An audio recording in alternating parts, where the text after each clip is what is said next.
मंत्री जी की अगर सहमति नहीं होती तो बैठकें नहीं होती, ये प्रस्ताव नहीं बनता, तो निश्चित तौर पे ये प्रस्ताव जो बना है, जो आज शासन में लंबित है, माननीय मुख्यमंत्री जी के पास तक नहीं जा पाया।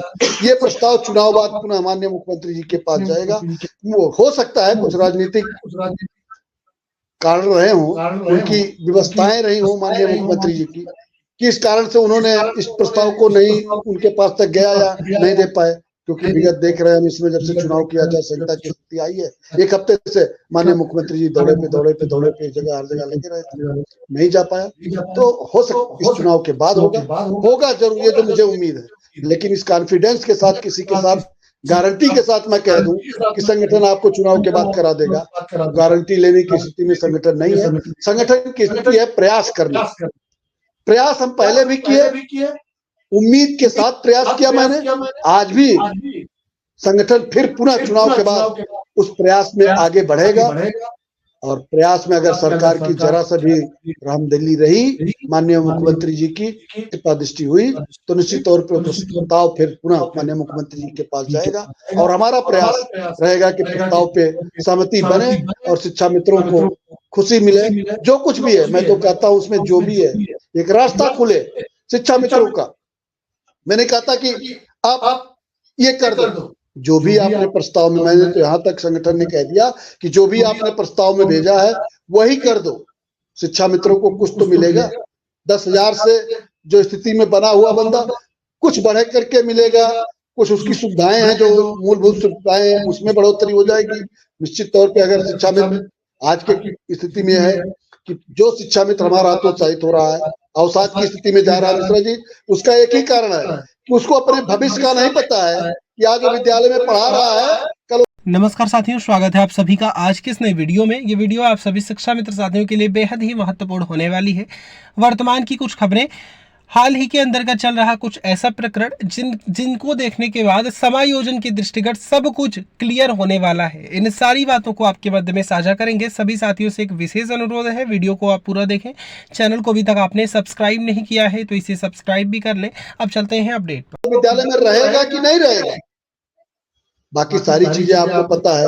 विद्यालय जाने से पहले उसके पास बच्चा आएगा, फीस चाहिए, कॉपी किताब चाहिए, माँ बाप की दवाई के लिए चाहिए, सारी चीजें चाहिए। ये सारी चीजें उसको हतप्रभ हो, और इससे पूरी बोझ लेकर के जब विद्यालय में पहुंचता है तो वो अपने पूरे मनोबल से, मनोयोग से जिस तरीके से शिक्षण करना चाहिए उसमें नहीं कर पाता है। तो निश्चित तौर पे तमाम आज हमारे यहाँ निपुण लक्ष्य की स्थिति चल रही है और तमाम शिक्षा मित्र हमारे कक्षा 1, 2, 3 को पढ़ाने का कार्य कर रहे हैं। तो अगर वो खुद चिंतित है, खुद अपने भविष्य को लेकर के सशंकित है, तो दूसरे के भविष्य को कितने बेहतर स्थिति में कर सकता है। लेकिन फिर भी प्रयास करता हमारा साथी, कर रहा है, निपुण लक्ष्य बनाने का काम कर रहा है। तो उत्तर प्रदेश सरकार की भी जिम्मेदारी बनती है, इनके भविष्य को सुरक्षित और संरक्षित करने की जिम्मेदारी सरकार की है और सरकार को करना भी चाहिए। मैं तो कहूंगा एक लाइन में, हमारे संगठन ने तो 2023 में शुरू कर दिया था कि आप एक लाइन का आदेश कर दीजिए कि शिक्षा मित्रों को न्यू एजुकेशन पॉलिसी में सम्मिलित करते हुए इनको अस्थायी किया जा रहा है। आप जो दे रहे हो वही देते रहो, कोई दिक्कत नहीं।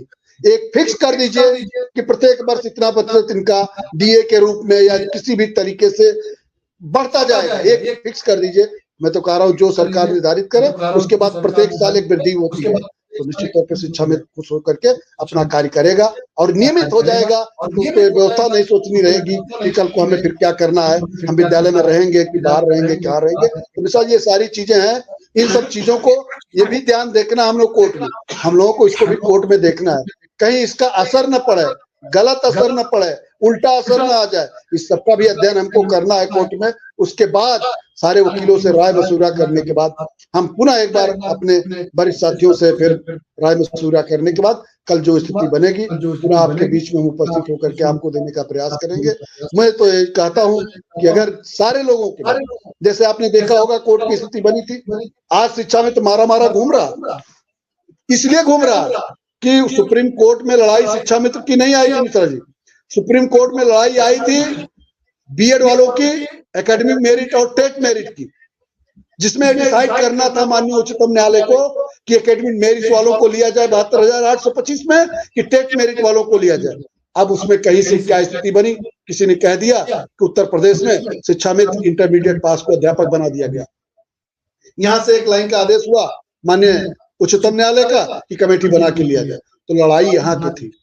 आया शिक्षा मित्र बीच में, तो अब एकेडमिक मेरिट और टेट मेरिट दोनों बहाल हो गई। आपने देखा जैसा 72,825 में फैसला चोर और सिपाही का आया था, तो चोर भी सही हो गया, सिपाही भी सही हो गया और पीसा गया शिक्षा मित्र।